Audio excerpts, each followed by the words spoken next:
Hi everyone, मैं रोहन यादव आप सभी का एक बार फिर से अपने यूट्यूब चैनल पर स्वागत करता हूं। जैसा कि आप सभी लोगों को पता है कि मैं अपने यूट्यूब चैनल पर समाज कार्य के संबंध में संपूर्ण जानकारी प्रोवाइड कराता हूं। अभी हाल ही में 28 जनवरी 2023 को आरपीएससी सोशल वर्क में आप लोगों का जो है पेपर हुआ है, जिसमें कुल टोटल 300 नंबर का क्वेश्चन था और प्रश्न जो थे वो 150 थे, यानी 150। एक प्रश्न जो है 2 नंबर का था, यानी 300 नंबर का प्रश्न था। ये 28 जनवरी 2023 को पेपर था सोशल वर्क का आरपीएससी में। अभी हाल ही की बात है, आज 1 फरवरी है। आज मैं आप लोगों को यहाँ पे जारी कर रहा हूँ आरपीएससी सोशल वर्क के कुछ आंसर की को।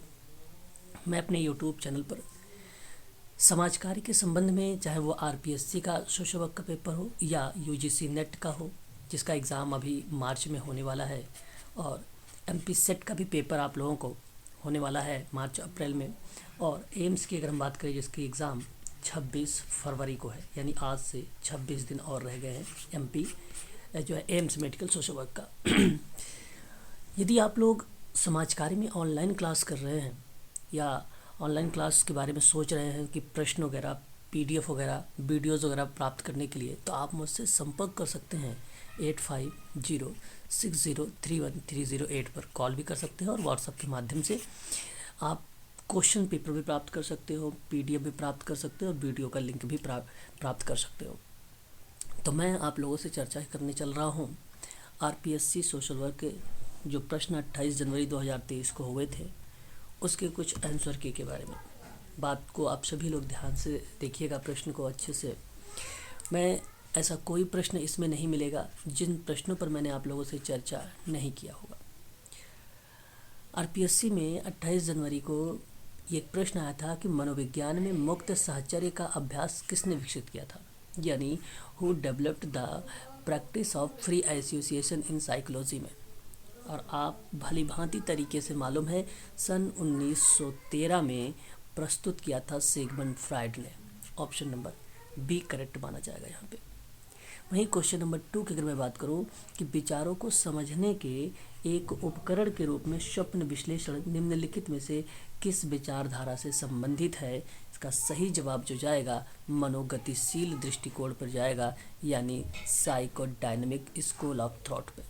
ऑप्शन नंबर आपका करेक्ट माना जाएगा यहाँ पर सी, क्वेश्चन नंबर 2 का। ठीक है। वहीं अगर हम बात करें क्वेश्चन नंबर 3 के बारे में कि निम्नलिखित में से किस सिद्धांत में मानव व्यवहार को समझने पर बल दिया जाता है। बहुत ही अच्छा सवाल है। यह एक ऐसी थ्योरीज है और ये इस थ्योरीज पर SGPGI पे अगर मैं आपको बात करूँ, ये प्रश्न पूछा गया था Sanjay Gandhi post graduate institute of medical science में। यहाँ तक कि आप लोग देख रहे हैं एमपी सेट में भी ये प्रश्न आ गया है, और मैं आपको बता दूं यही प्रश्न एम्स मेडिकल सोशल वर्क में भी पूछा जा सकता है। बहुत ही इम्पोर्टेंट क्वेश्चन है ये। तो इसका जो सही जवाब माना जाएगा वो मनोगतिकीय सिद्धांत माना जाएगा, साइकोडायनेमिक थ्योरी पर आधारित है। ठीक है, साइकोडायनेमिक थ्योरी पर आधारित है। बेसिकली फादर आप मॉडर्न साइकोलॉजी की अगर मैं बात करूँ आप लोगों से, आपको अच्छे से पता होगा सिगमंड फ्राइड का नाम आता है, और उन्हीं का ये मानव व्यवहार को बल समझने पर बल देता है मनोगतिकीय सिद्धांत, जिसको साइकोडायनेमिक थ्योरी कहते हैं। ऑप्शन नंबर आपका बी करेक्ट माना जाएगा यहाँ पर। क्वेश्चन नंबर 4 की बात करें कि परामर्श संबंध समाप्त होने के बाद भी जिसकी सहायता की वह कैसा कर रहा है, और यह जांच करना क्या कहलाता है। मतलब परामर्श संबंध अगर समाप्त होने के बाद भी जिसकी सहायता की वह कैसा कर रहा है, और यह जांच अगर आप करते हैं तो क्या वो मूल्यांकन कहलाएगा कि अनुवर्तन कहलाएगा। क्वेश्चन नंबर 4 का अगर मैं आप लोगों से बात करूँ तो उसको हम लोग बोलते हैं फॉलो अप बोलते हैं, ना कि इवैल्यूएशन बोलते हैं, है ना। बच्चे यहाँ पे सोचेंगे कि जब जैसे ही काम समाप्त हो जाता है तो समाप्त होने के बाद जो जांच वगैरह होती है, तो जो इवेलुएट होता है, जैसे बच्चे ने कितना सीखा कितना नहीं सीखा, तो वो मूल्यांकन की तरफ अग्रसर हो जाते हैं। परंतु प्रश्न है काउंसलर के बेस पर। यहाँ पे अगर मैं बात करूँ तो जब काउंसलिंग करते हैं तो उस काउंसलिंग समाप्त होने के बाद, ठीक है, जिसकी सहायता आप देख रहे हैं कि यह कैसा कर रहा है, और वो जांच इवैल्यूएशन नहीं कहलाती है, उसको फॉलो अप कहते हैं, और फॉलो अप को हिंदी में अनुवर्तन कहते हैं। ऑप्शन नंबर 3 सही रहेगा आपका यहाँ पे। अच्छा प्रश्न था क्वेश्चन नंबर 4 का, ऑप्शन नंबर जो 3 है यही सही माना जाएगा। इसमें मैं आपको कुछ फैक्ट बता दूं। इसमें बेसिकली 4 स्टेजेस होते हैं। पहला स्टेज जो होता है, स्टेप होता है, वो identify the need for counselling होता है। जो दूसरा स्टेप होता है वो बेसिकली अगर हम बात करें तो एक प्रॉपर फॉर काउंसलिंग करने की बात करता है। और थर्ड पॉइंट पे अगर मैं आपसे बात करूं तो कंडक्ट द काउंसलिंग सेशन की बात होता है। और नंबर 4th पॉइंट की अगर मैं बात करूं तो इसको फॉलो अप कहते हैं, जो फॉलो अप इसमें बताया जा रहा है। ठीक है, तो option number 3 is the right answer होगा। ये 4 स्टेप है, इसको आप ध्यान रखिएगा, पेपर में आप लोगों से पूछा जा सकता है। क्वेश्चन नंबर अगर 5 की बात करें तो केंद्रीय सरकार ने भ्रष्टाचार विरोधी जो उपाय है, उन भ्रष्टाचार विरोधी उपायों के रूप में निम्नलिखित में से विभाग की स्थापना की थी। बहुत ही इम्पोर्टेंट सवाल, क्वेश्चन नंबर 5 है। मैं आपको बताना चाहूँगा कि केंद्रीय सतर्कता एक आयोग आया था सन 1964 में, 1964 में। अब 1964 में जो आया था वो संथानम की अध्यक्षता वाली था। तो 1964 में एक संथानम की अध्यक्षता वाली भ्रष्टाचार निरोधक समिति थी, उसी की सिफारिश पर इसको स्थापित किया गया था। तो संवैधानिक दर्जा प्रदान हुआ। तो केंद्रीय सतर्कता आयोग एक एक्ट आया था जो 2003 में आया था, ये एक्ट के रूप में। तो केंद्रीय जांच ब्यूरो और केंद्रीय सतर्कता आयोग, इसका मैं कंटेंट आप लोगों को जो है वो टेलीग्राम पर दे रखा हूँ दोनों का। और इसके संबंध में जो केंद्रीय सरकार ने भ्रष्टाचार विरोधी उपाय के रूप में निम्नलिखित विभागों की स्थापना की है, यही आपका करेक्ट जवाब माना जाएगा। ऑप्शन नंबर 3 इसका करेक्ट जवाब 3 होगा। निम्नलिखित में से कौन सा वाक्य परामर्शदाता के पास जाने में बाधा नहीं होता है ना। क्वेश्चन नंबर 6 है, और इसका सही जवाब अगर मैं बात करूँ, परामर्श समय और धन की बर्बादी। यहाँ पे प्रश्न नहीं, बाधा नहीं है, बाधा नहीं है, ये आपको बताना है। क्वेश्चन नंबर अगर मैं 6 की बात कर रहा हूँ तो कि ये वाक्य परामर्शदाता के पास जाने में बाधा नहीं है। ठीक है, वह मेरे बारे में क्या सोचेंगे, मुझे तनाव से बाहर जाने के लिए पेशेवर और मदद की ज़रूरत है, परामर्श समय और धन की बर्बादी नहीं है, मैं इसे स्वयं हल करने में सक्षम हूँ।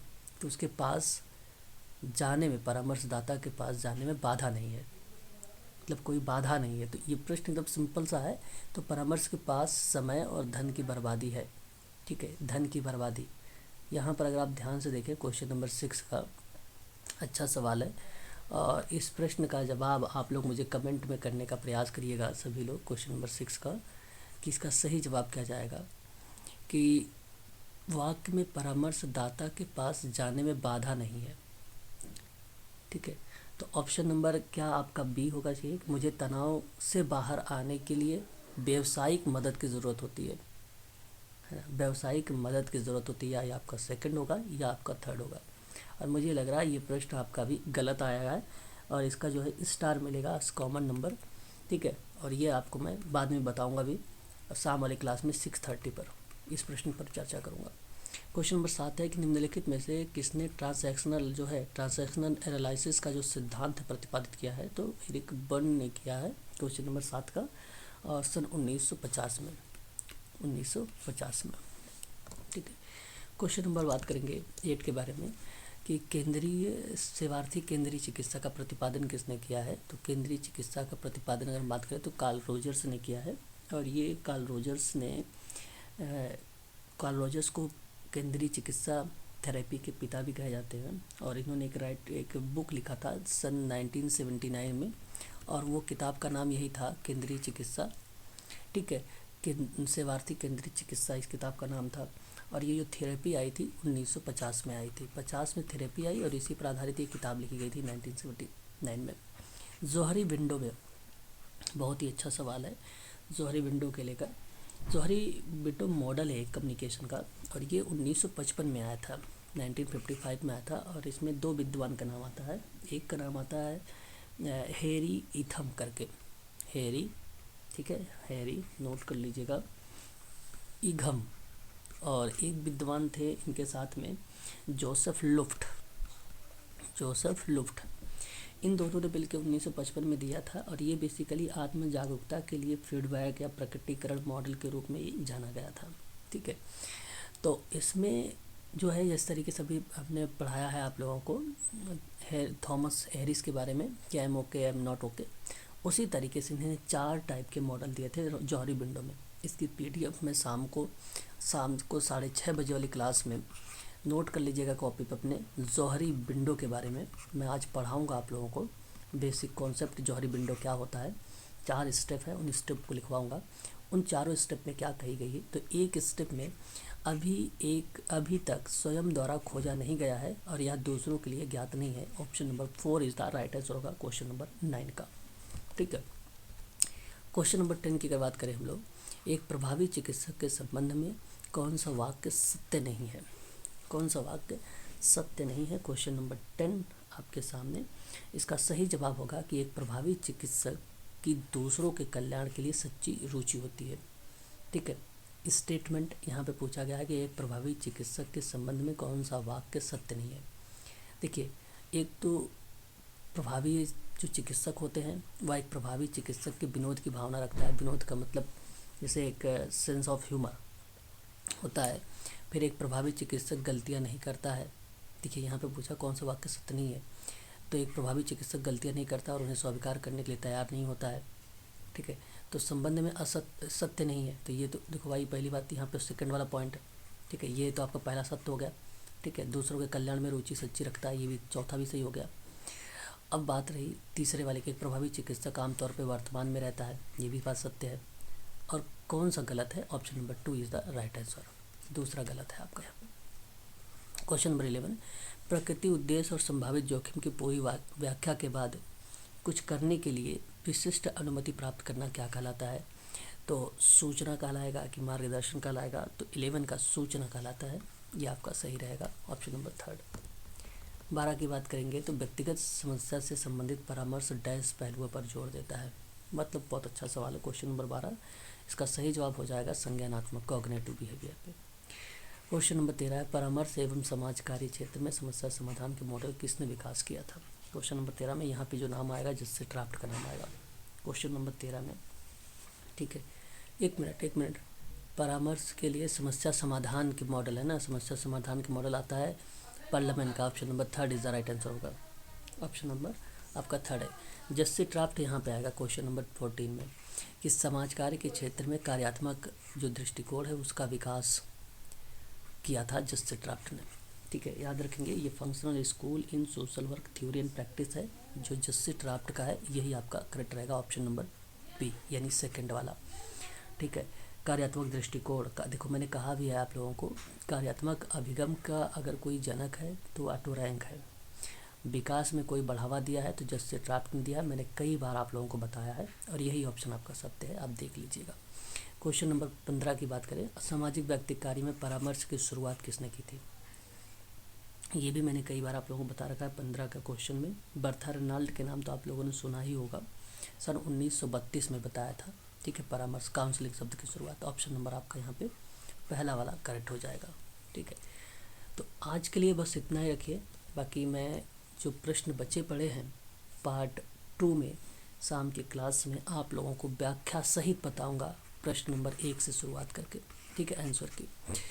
तो याद रखिएगा आप सभी लोग, ये जो क्लासेस बनेंगी प्राइवेट रहेंगी और ये केवल एम्स मेडिकल सोशल वर्क और यूजीसी के जो बच्चे हैं जिनका पेपर मार्च में होने वाला है और एमपी सेट के संबंध में जिनका पेपर मार्च और अप्रैल में होने वाला है, उनके संबंध में मैं आप लोगों को ये सारे क्वेश्चंस टेलीग्राम पर प्रोवाइड करा दूंगा और इसके आंसर भी आप लोगों को मैं प्रोवाइड करा दूंगा आज शाम को। ठीक है, एग्जैक्ट, और विथ व्याख्या के साथ बताऊंगा। हर एक प्रश्न के पीछे जो व्याख्या होती है उन व्याख्या पर भी हम लोग बातचीत करेंगे। ठीक है, अधिक जानकारी के लिए आप हमसे इस नंबर पर संपर्क कर सकते हैं। ठीक है, आज के लिए बस इतना ही। अभी शाम को 6:30 क्लास चलेगी, आप सभी लोग ज्वाइन करिएगा उसमें।